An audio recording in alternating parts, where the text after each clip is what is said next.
नमस्कार दोस्तों, स्वागत है आप सभी का आपके अपने ऑनलाइन लर्निंग प्लेटफॉर्म नीट शास्त्र पे। ये दूसरा लेक्चर है एस ब्लॉक का। होप आपने पहला लेक्चर एंजॉय किया। उतना एंजॉय नहीं किया जितना मैंने एक्सपेक्ट किया था, लेकिन ठीक है, कोई बात नहीं। आगे बढ़ते हैं।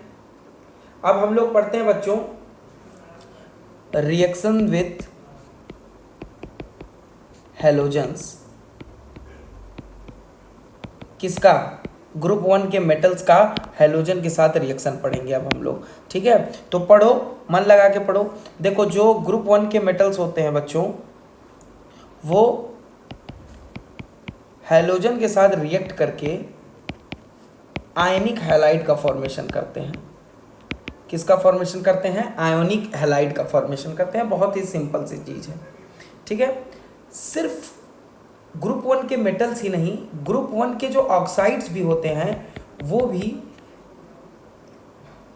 एसिड हैलाइड के साथ। एसिड हैलाइड का मतलब होता है जैसे कि HCl हो गया, HBr हो गया, HI हो गया, इनके साथ की बात कर रहा हूँ। इनके साथ रिएक्ट करके वो भी मेटल हैलाइड का फॉर्मेशन करते हैं। और जो ग्रुप 1 के मेटल कार्बोनेट्स होते हैं वो भी एसिड हैलाइड के साथ रिएक्शन करके मेटल हैलाइड का, कार्बन डाइऑक्साइड का और H2O का फॉर्मेशन करते हैं। ठीक है, ये बात आपको समझ में आई कि नहीं समझ में आई? पहले तो ये चीज़ मुझे आप क्लियर कर दीजिए। देखिए, होता क्या है कि कार्बोनेट जो है, कार्बोनेट में जितने कार्बोनेट्स हैं वो HX के साथ रिएक्ट करते हैं। अब फिर बात करते हैं हाइड्रोक्साइड्स की। अब जो रिएक्शन ऑक्साइड का है वही रिएक्शन, वैसा ही रिएक्शन हाइड्रोक्साइड का होगा। ठीक है, ये भी मेटल हैलाइड और वाटर का फॉर्मेशन करता है। ठीक है, चलिए अब हम लोग बात करते हैं जो इसमें सबसे इंपॉर्टेंट है, जो ग्रुप 1 में, ग्रुप 2 दोनों में पूछा जाता है, हमेशा पूछा जाता है, solution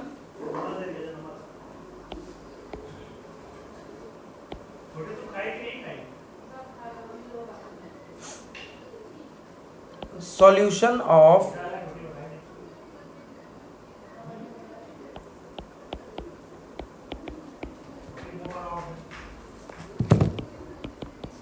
alkali metal in ammonia.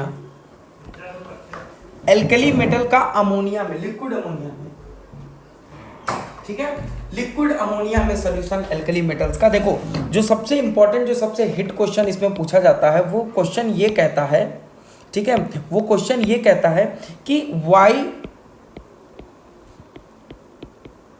Solution of alkali metals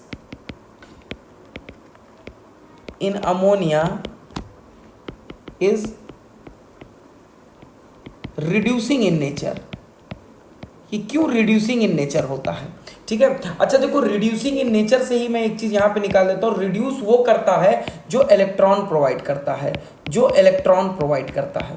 कुछ ऐसा होता है इस सॉल्यूशन में मुन्ना, जो किसी थर्ड ग्रुप को, अगर कोई दूसरा ग्रुप है उसको इलेक्ट्रॉन प्रोवाइड करके उनको रिड्यूस कराने का काम करता है। देखो, होता क्या है, जब हम मेटल को अमोनिया, लिक्विड अमोनिया में डालते हैं, ठीक है, तो मेटल, ये भी एक पोलर सॉल्वेंट है, ये भी एक पोलर सॉल्वेंट है।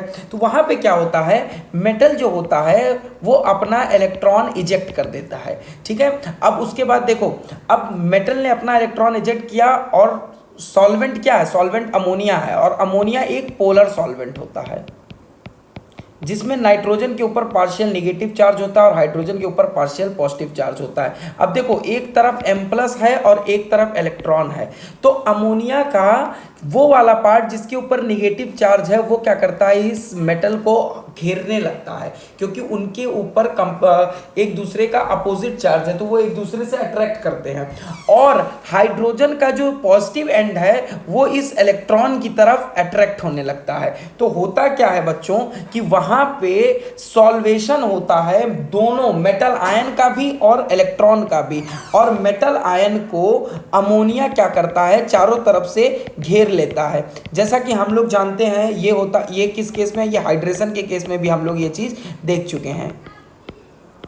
ठीक है, और इलेक्ट्रॉन को भी बच्चों, जो इलेक्ट्रॉन है उसको भी हाइड्रोजन, जो पॉजिटिव वाला पार्ट है अमोनिया का, वो क्या करता है, घेरने लगता है, क्योंकि उसके ऊपर पॉजिटिव कैरेक्टर है और इलेक्ट्रॉन के ऊपर निगेटिव चार्ज होता है। ये हम सब लोग जानते हैं।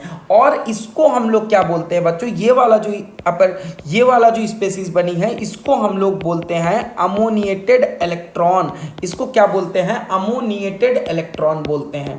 ठीक है, अब क्या होता है कि वैसे तो ये इलेक्ट्रॉन इतनी इजीली नहीं ये डोनेट करता है, लेकिन जब हम इसको लिक्विड अमोनिया में बना देते हैं तो ये एक डिफरेंट एंटिटी बन जाता है। और अगर हम इसमें किसी भी एजेंट, किसी भी सेकंड एलिमेंट, सेकंड ग्रुप को डालते हैं, तो ये इलेक्ट्रॉन क्या करता है, ये अमोनिएटेड इलेक्ट्रॉन क्या करता है, उसको रिड्यूस करने लगता है, क्योंकि इलेक्ट्रॉन प्रोवाइड करके। इसी वजह से अगर कोई तुमसे पूछे कि क्यों सॉल्यूशन, एल्कली मेटल का जो सॉल्यूशन होता है, एल्कली मेटल का अमोनिया में सॉल्यूशन होता है, वो क्यों रिड्यूसिंग इन नेचर होता है, तो उसका आंसर क्या होता है, due to ammoniated electron. Ammoniated electron की वजह से ही वो क्या होता है, रिड्यूसिंग इन नेचर होता है। ठीक है, तो ये इंपॉर्टेंट पॉइंट था बच्चों, ये आप लोग देख लीजिए, ये बहुत ही ज्यादा क्या है, इंपॉर्टेंट है। ठीक है, अब देखो एक चीज और देख लीजिए यहां पे।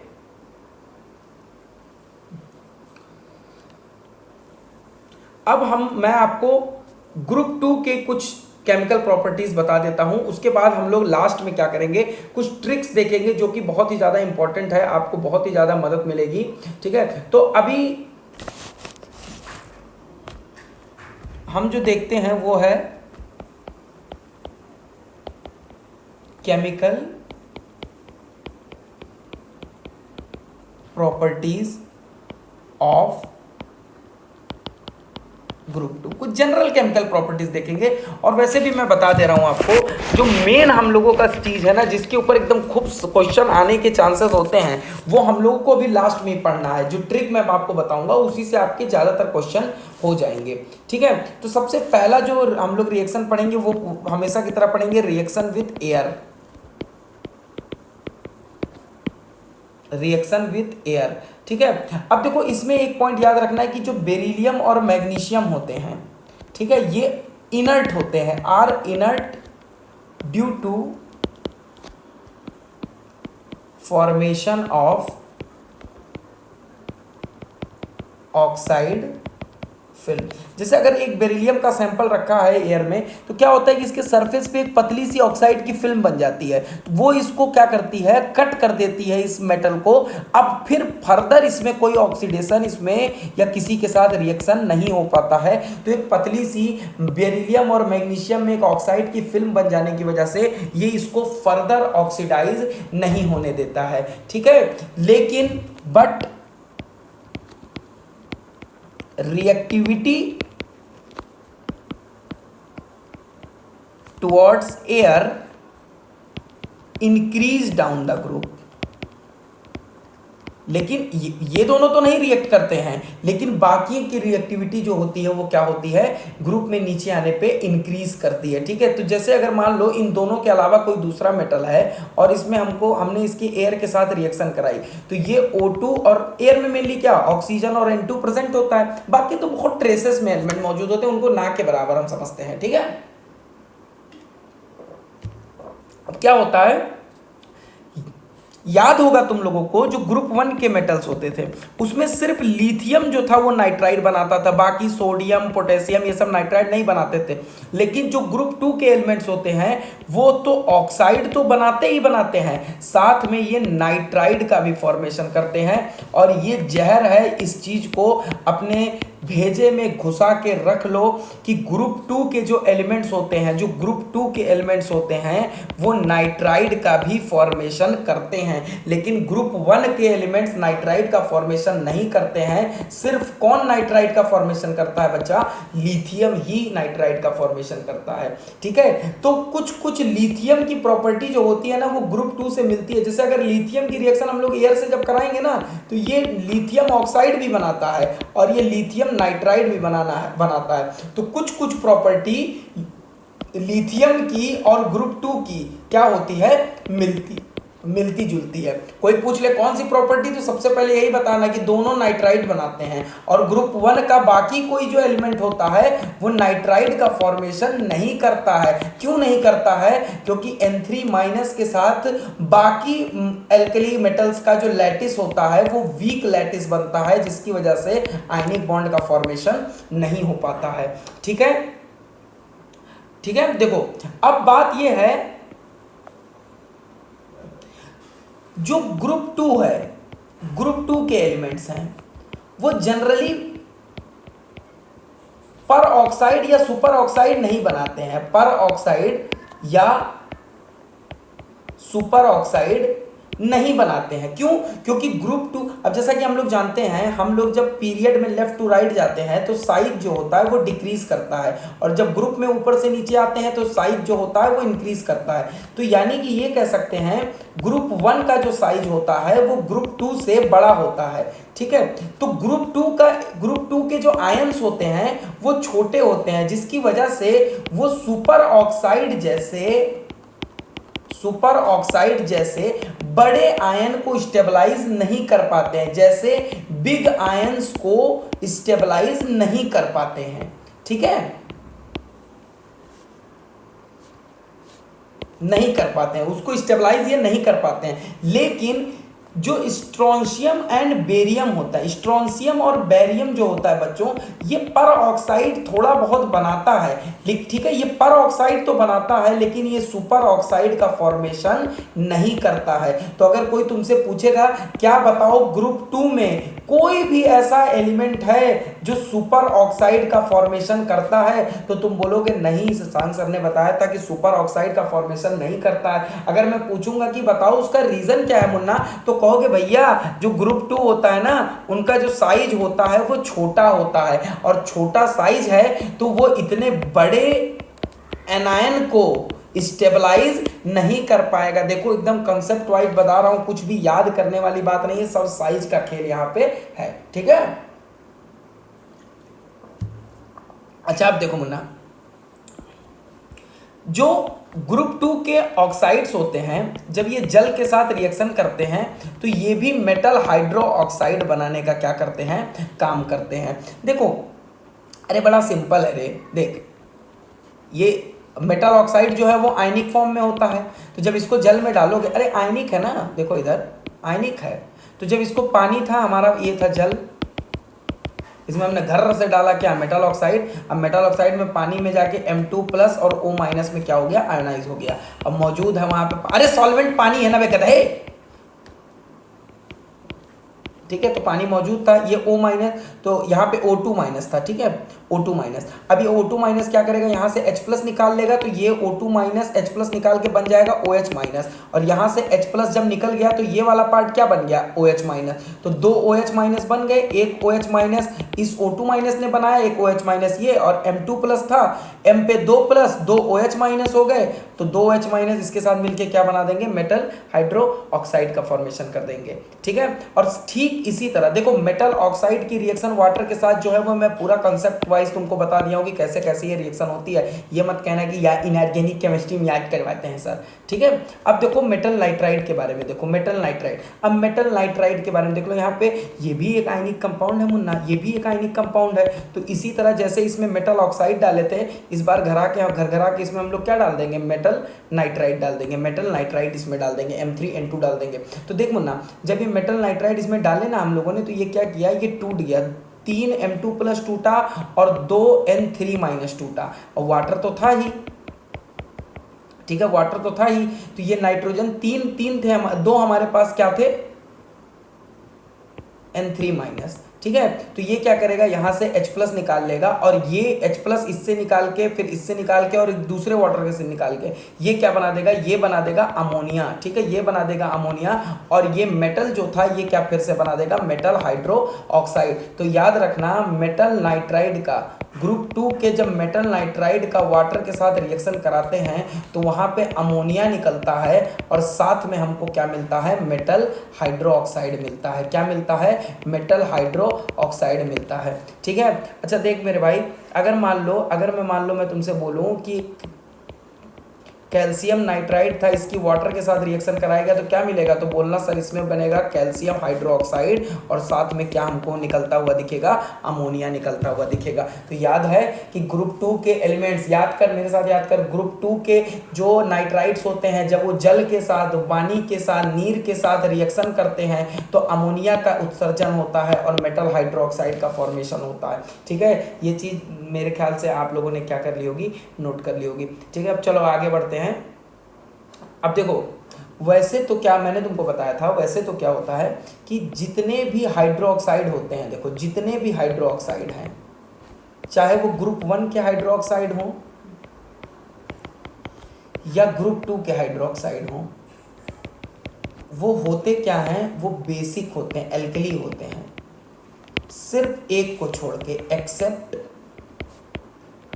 Accept beryllium hydroxide. जो बेरिलियम हाइड्रोक्साइड होता है बच्चा, बेरिलियम हाइड्रोक्साइड क्या होता है, वो बेस से भी रिएक्शन करता है और वो एसिड से भी रिएक्शन करता है। तो जिसकी वजह से बेरिलियम हाइड्रोक्साइड क्या होता है, एम्फोथेरिक इन नेचर होता है, एम्फोथेरिक इन नेचर होता है, एम्फोटेरिक इन नेचर होता है। तो अगर कोई पूछे कि हाइड्रोक्साइड का नेचर क्या होता है, तो तुम उससे बोलोगे कि तुम उनसे बोलोगे कि ग्रुप 1 हो, ठीक है, ग्रुप 1 हो या ग्रुप 2 हो, उन दोनों के जो हाइड्रोक्साइड होते हैं वो एल्कली होते हैं, वो बेस होते हैं, बेसिक इन नेचर होते हैं। बस एक को छोड़कर, कौन, बेरिलियम हाइड्रोक्साइड को छोड़ के, बेरिलियम हाइड्रोक्साइड का नेचर कैसा होता है, एम्फोटेरिक इन नेचर होता है। क्या होता है, एम्फोटेरिक इन नेचर होता है। एक और इंपॉर्टेंट बात मैं तुमको यहाँ पे बताना चाहूँगा, मैं चाहूँगा इसको तुम नोट करो, रिमार्क करके लिखो, रिमार्क लिखो। एक ये क्वेश्चन इसमें प्रैक्टिकल एप्लीकेशन बेस्ड ये है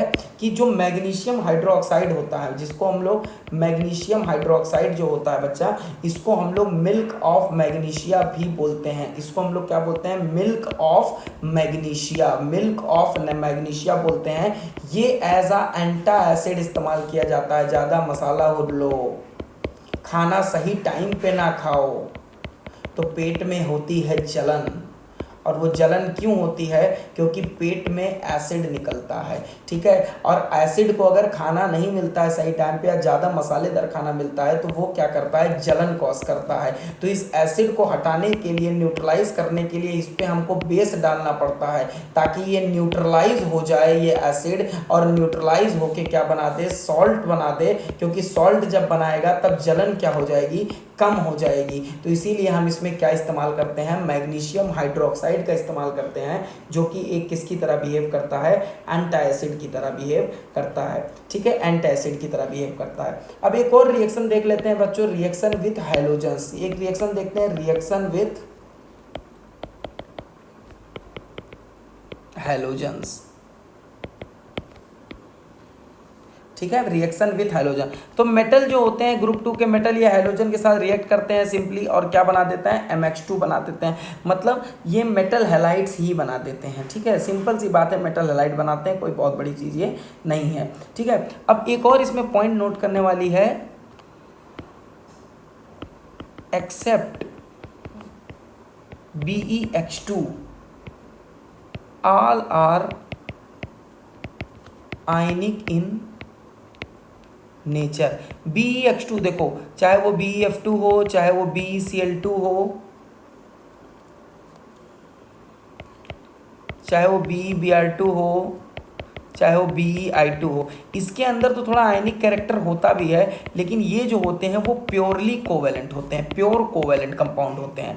अगर कोई तुमसे पूछे कि, पहली बात तो ये पूछे कि बताओ कि कौन सा ऐसा हैलाइड है ग्रुप 1 या ग्रुप 2 में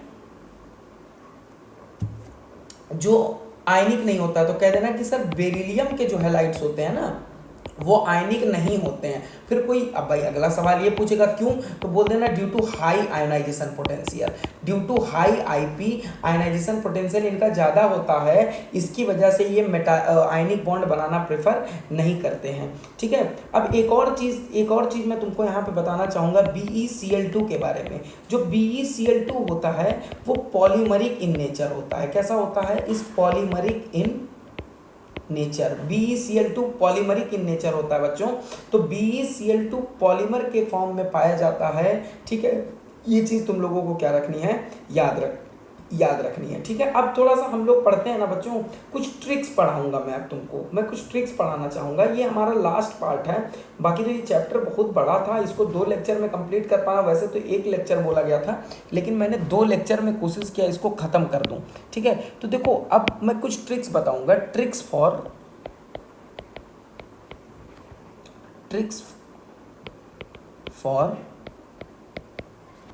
solubility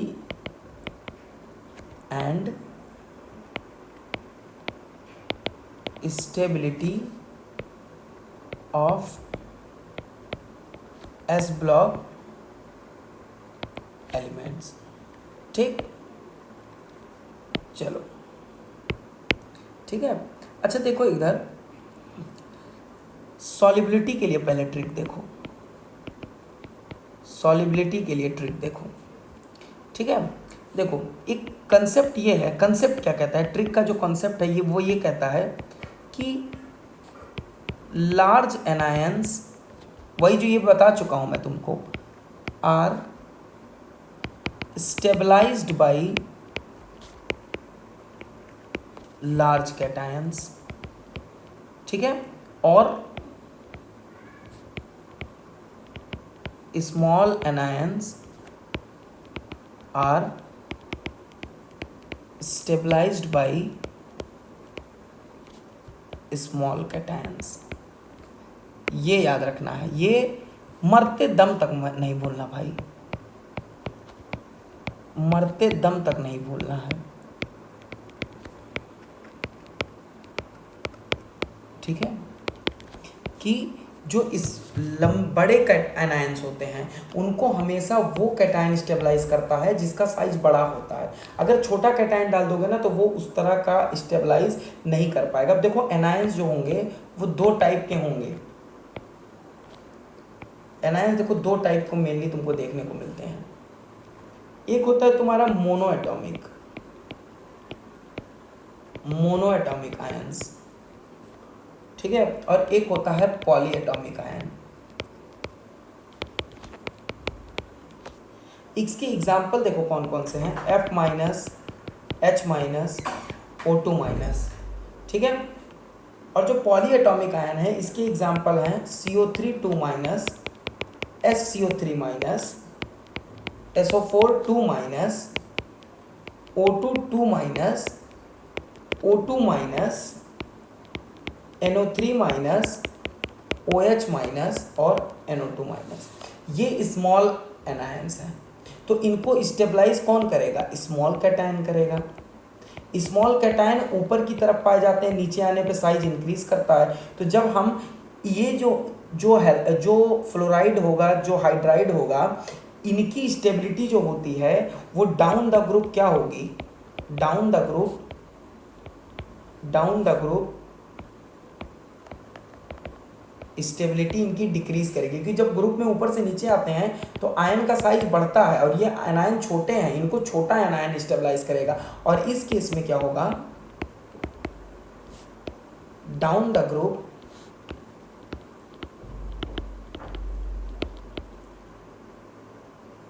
स्टेबिलिटी क्या करेगी, इंक्रीज करेगी। ठीक, क्यों, क्योंकि इनका आयन का साइज जो है वो क्या है, बड़ा है। ठीक है, तो देखो अब मैं तुमको क्वेश्चन पूछता हूं, ऑर्डर ऑफ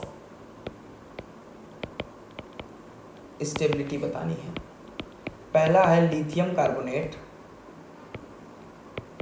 दूसरा बी है सोडियम कार्बोनेट, सी है पोटेशियम कार्बोनेट, और डी है रुबिडियम कार्बोनेट। अब यहाँ पे एनायन कौन सा है, कार्बोनेट, ये लार्ज एनायन है, तो इसको वो स्टेबलाइज ज़्यादा अच्छे से करेगा जिसका साइज बड़ा होगा। सबसे बड़ा साइज किसका है, इसका। तो सबसे ज़्यादा स्टेबल कौन हो जाएगा, डी हो जाएगा, फिर कौन हो जाएगा, सी हो जाएगा, फिर कौन हो जाएगा, बी हो जाएगा, और सबसे कम स्टेबल कौन होगा, लिथियम कार्बोनेट होगा। ठीक है, और अगर मैं एक और क्वेश्चन में तुमसे पूछता हूँ, बताओ अगर मैग्नीशियम सल्फेट है, ठीक है, कैल्शियम सल्फेट है, और बेरियम सल्फेट है, इसमें सबसे ज़्यादा स्टेबिलिटी किसकी हो जाएगी? तो कहोगे सर सल्फेट आयन भी जो होता है, सल्फेट आयन भी बड़ा आयन होता है, लार्ज आयन होता है, तो इसको भी बड़ा आइटम, तो सबसे बड़ा बेरियम हो गया, सबसे बड़ा स्टेबिलिटी इसकी हो जाएगी, फिर स्टेबिलिटी इसकी हो जाएगी, और फिर सबसे स्टेबिलिटी कम इसकी हो जाएगी। ठीक है, समझ गए कि नहीं समझ गए? ठीक है, अब एक और देखो, एक और एग्जाम्पल देखो। हाँ, ये है कैल्शियम हाइड्राइड, ये है बेरियम हाइड्राइड, और ये है स्ट्रोंशियम हाइड्राइड। अब उसके बाद कहोगे सर यहाँ पे H माइनस है, H माइनस स्मॉल एनायन है, तो इसको छोटा वाला जो जितना होगा वो उतना स्टेबल करेगा। तो सबसे छोटा कौन है? सबसे छोटा तुम्हारा है बच्चों कैल्शियम, फिर स्ट्रोंशियम, फिर बेरियम। तो सबसे स्टेबल कौन हो जाएगा? कैल्शियम, फिर स्ट्रोंशियम हाइड्राइड, और फिर बेरियम हाइड्राइड। ठीक है, अब चलो एक और देखते हैं। BeCO3 beryllium carbonate, magnesium carbonate, calcium carbonate. अच्छा, फिर मैं बोलूँगा कार्बोनेट आयन। कहोगे सर कार्बोनेट आयन जो है वो लार्ज एनायन होता है, तो तुम कहोगे सर ये लार्ज एनायन है, तो इसको स्टेबलाइज करने के लिए हमको लार्ज कैटायन चाहिए। तो इसमें से सबसे बड़ा कैटायन कौन है? कैल्शियम। तो सबसे ज़्यादा स्टेबल ये हो जाएगा, फिर ये हो जाएगा, और फिर ये हो जाएगा। ठीक है, अब डी, ये याद रखना बच्चे, ये नहीं तुमको जल्दी कोई टीचर बताएगा कि कैसे, बस वो तुमको याद करवाएगा कि फ्लोराइड की स्टेबिलिटी ऊपर से नीचे आने पे घटती है, कार्बोनेट की बढ़ती है। मैं तुमको बता रहा हूँ कि क्यों, ताकि याद ही ना करना पड़े, बस एक बार कंसेप्ट समझ जाओ, क्वेश्चन नहीं गलत होगा। एक ये देखो, देखो अब इसको तुम खुद ही से करोगे, मुझे मालूम है। एक है NaF, एक है KF, एक है RbF। ठीक है, फिर मैं यहाँ, फिर तुम खुद बोलोगे कि ये सर यहाँ पे F माइनस है, और जो F माइनस होता है वो एक स्मॉलर एनायन होता है। फिर तुमको याद आएगा कि स्मॉलर एनायन को स्टेबलाइज करने के लिए स्मॉलर कैटायन चाहिए होता है। अब इसमें से देख लोगे सबसे छोटा कौन है? कहोगे सोडियम Na, तो फिर ये 1, फिर 2, फिर 3। ठीक है, तो निकाल ले रहे हो तुम लोग, मुझे मालूम है। ठीक है, निकाल ले जा रहे हो, आराम से निकाल ले जा रहे हो। एक और एग्जाम्पल देख लेते हैं। F, अगला Na2O, K2O और Rb2O। फिर कहोगे यहाँ पे O2 माइनस है, O2 माइनस एक स्मॉलर एनायन है, तो इसको स्टेबलाइज कौन करेगा? स्मॉलर कैटायन करेगा। कौन करेगा? स्मॉलर कैटायन करेगा। सबसे छोटा कौन? 1, 2, 3। ठीक है, तो ये हो गया। अब देखो ये वाला थोड़ा इंपॉर्टेंट हो जाएगा। अगला Na2O2, K2O2 और Li2O2, यहाँ पे बच्चों पर ऑक्साइड आयन है, ये लार्ज एनायन होता है, तो इसको स्टेबलाइज कौन करेगा? लार्ज कैटायन करेगा। ठीक है, तो सबसे बड़ा कौन है? K, तो ये नंबर 1, ये नंबर 2, और ये सबसे कम स्टेबल हो जाएगा। ठीक है, तो ये बच्चों हम लोगों ने डिस्कस कर लिया स्टेबिलिटी का ऑर्डर, कार्बोनेट्स का, हाइड्राइड का, सबका। इसमें कुछ नहीं याद करना पड़ेगा, खाली तुम अपना कंसेप्ट लगाओ, सवाल सही करो और घर जाओ। ठीक है, अब देखते हैं trick of solubility of S block metal, salt और हाइड्रोक्साइड। स्टेबिलिटी तो देख लिया ऑर्डर, अब देख लो उसका सॉल्युबिलिटी का ऑर्डर देख लिया जाए। ठीक है, तो देखो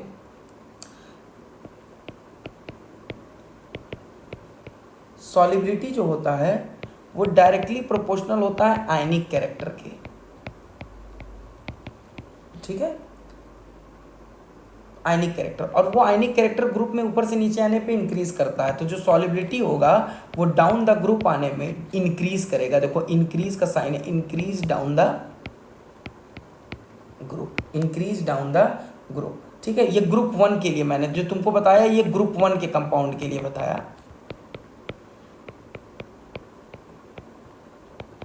ये मैंने जो अभी ये तुमको तरीका बताया, ये बताया है सिर्फ ग्रुप 1 के लिए, मतलब ग्रुप 1 के जितने कंपाउंड, जितने भी कंपाउंड्स हैं उनकी सॉल्युबिलिटी डायरेक्टली प्रोपोर्शनल होती है आयनिक कैरेक्टर के, और आयनिक कैरेक्टर ऊपर से नीचे आते हैं जब तो इंक्रीज करता है, तो सॉल्युबिलिटी भी क्या करती है? डाउन द ग्रुप इंक्रीज करती है। ठीक है, तो बड़ा सिंपल सा है, ये देख लो। अब देख लो for group 2 compounds,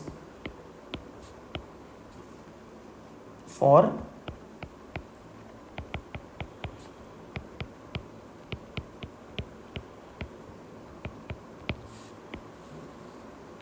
group 2 compound. इनके लिए ना कुछ थोड़ा सा अलग ट्रिक है, ठीक है। अब देखो ग्रुप 2 कंपाउंड्स के लिए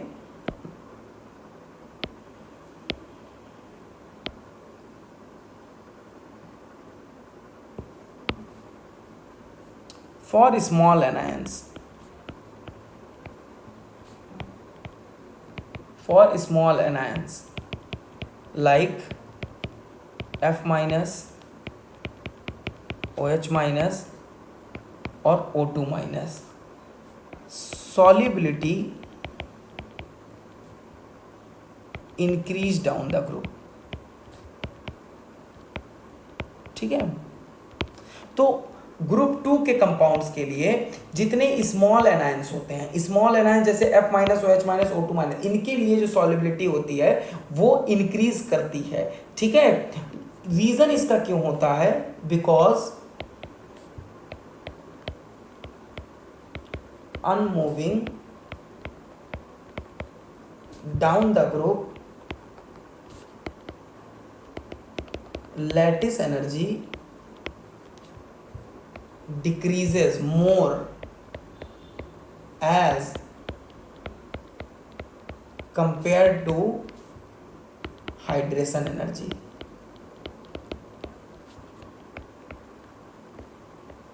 देखो होता क्या है, जब हाइड्रेशन एनर्जी की वैल्यू लैटिस एनर्जी से ज़्यादा होती है ना, तब वो मॉलिक्यूल वाटर में सॉल्युबल होता है। अब देखो क्या होता है कि स्मॉल एनायंस हैं, स्मॉल एनायन होते हैं, छोटे एनायन होते हैं, ग्रुप में ऊपर से नीचे जाते हैं तो साइज कैटायन का बड़ा हो जाता है, तो इनका लैटिस जो होता है वो धड़ाम से तेज से गिरता है, लेकिन हाइड्रेशन एनर्जी उतनी तेजी से नहीं गिरती है, ठीक है। जिसकी वजह से moving down the group lattice energy ज़्यादा गिर जाती है as compare to hydration energy. तो हाइड्रेशन एनर्जी अभी भी लैटिस एनर्जी से ज़्यादा होती है, जिसकी वजह से स्मॉलर एनायन के कंपाउंड सॉल्युबल होते हैं, ठीक है। लेकिन अब देखते हैं for larger anions, for larger anions जैसे कि कार्बोनेट हो गया, बाइकार्बोनेट हो गया, ClO4 माइनस हो गया, NO3 माइनस होगा और सल्फेट आयन होगा। इस केस में क्या होता है, जो सॉल्युबिलिटी होती है वो डिक्रीज करती है डाउन द ग्रुप। वो क्या करती है? डिक्रीज करती है डाउन द ग्रुप, ठीक है। तो इसकी वजह से सॉल्युबिलिटी डिक्रीज करती है, जिसकी वजह से बेरिलियम के जो सॉल्ट होते हैं, बेरिलियम सॉल्ट, इनके लार्जर एनायन के सॉल्ट, स्मॉलर एनायन के सॉल्ट्स की बात नहीं कर रहा हूं, लार्जर एनायन के सॉल्ट्स की बात कर रहा हूं, आर ऑलवेज मोस्ट सॉल्युबल, ये सबसे ज्यादा सॉल्युबल होते हैं, ठीक है। इसका रीजन क्या होता है? बिकॉज डिक्रीज इन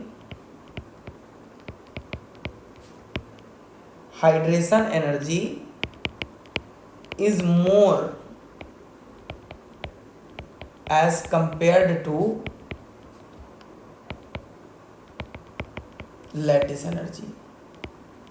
देखो ऊपर से नीचे जब आते हैं तो कैटायन का साइज जो होता है वो तो इंक्रीज करता है, ठीक है, जिसकी वजह से लैटिस और कैटायन का साइज इंक्रीज करता है। एनायन बड़े ही हैं तो इनको तो बड़ा एनायन, बड़ा ही आयन चाहिए ना, होगा बड़ा कैटायन, तो उतना डिक्रीज नहीं हो पाता लैटिस एनर्जी में जितना हाइड्रेशन एनर्जी में डिक्रीज हो जाता है, जिसकी वजह से नीचे वाले जो हो जाते हैं वो क्या हो जाते हैं? इनसॉल्युबल हो जाते हैं, ठीक है। तो ये चीज़ तुम लोग समझ गए होगे कि नहीं बच्चा? ठीक है, तो अब सॉल्युबिलिटी के एक दो क्वेश्चन कर लेते हैं, ठीक है। अब देखो इनमें तुमको बताना है कौन सा ज़्यादा सॉल्युबल है, ए NaHCO3, KHCO3 और RbHCO3। देखो ये बाइकार्बोनेट्स हैं और सबसे इंपॉर्टेंट बात है ये ग्रुप 1 के बाइकार्बोनेट्स हैं। और मैंने तुमको बताया है कि ग्रुप 1 के केस में ऊपर से नीचे आने पे हमेशा आयनिक नेचर बढ़ता है तो सॉल्युबिलिटी बढ़ती ही है, ठीक है, हमेशा। तो ये सबसे ज़्यादा, फिर ये, फिर कौन हो गया? ये हो गया, ठीक है। अब देखो बी दूसरा क्वेश्चन देखते हैं। बेरिलियम हाइड्रोक्साइड,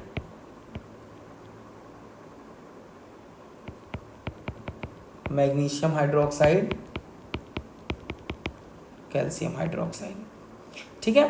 तो देखो अब जैसे कि मैंने तुमको बताया है, यहाँ पे OH माइनस को मैंने स्मॉल एनायंस में रखा था, ठीक है, कि ये थोड़े छोटे एनायंस होते हैं, तो इनके केस में ऊपर से नीचे आने पे लैटिस एनर्जी में जो गिरावट होती है वो ज़्यादा हो जाती है, हाइड्रेशन में कम होती है, जिसकी वजह से ऊपर से नीचे आने में मुन्ना क्या होता है, इसका सॉलिबिलिटी बढ़ जाती है, ठीक है, सॉलिबिलिटी बढ़ जाती है। तो सबसे ज़्यादा सॉल्युबल ये हो जाएगा, फिर कौन सॉल्युबल होगा, कैल्शियम वाला हो जाएगा, और फिर कौन सॉल्युबल हो जाएगा, ये सॉल्युबल हो जाएगा, ठीक है।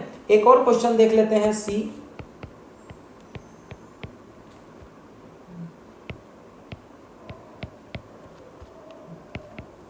अच्छा देखो, यहाँ पे तो SO4 2 माइनस है, यहाँ पे मैंने इसको लार्ज एनायन में रखा है, ठीक है। तो लार्ज एनायन के केस में ऊपर से नीचे आने पर सॉलिबिलिटी क्या होती है, कम होती है, तो सबसे ज़्यादा सॉल्युबल कौन हो जाएगा, मैग्नीशियम सल्फेट, फिर हो जाएगा कैल्शियम सल्फेट, और फिर क्या हो जाएगा, बेरियम सल्फेट, ठीक है। और एक और एग्जाम्पल डी, एक और लास्ट एग्जाम्पल है बच्चों, हम लोग अपना लास्ट एग्जाम्पल देख लेते हैं। एक है ये NaOH है, सीजियम हाइड्रोक्साइड है, और KOH है, ठीक है। अब जैसा कि तुम जानते हो कि ऊपर से ये ग्रुप 1 के हैं, ये ग्रुप 1 के हैं, ग्रुप 1 के, तो ये ऊपर से नीचे आने पे आयनिक कैरेक्टर क्या होता है, आयनिक कैरेक्टर बढ़ता है, आयनिक कैरेक्टर बढ़ेगा तो सॉलिबिलिटी बढ़ेगा। ग्रुप 1 में कोई सिस्टम नहीं है ऐसा, बस सिंपल है, आयनिक कैरेक्टर बढ़ेगा, ऊपर से नीचे आने सॉलिबिलिटी बढ़ेगी।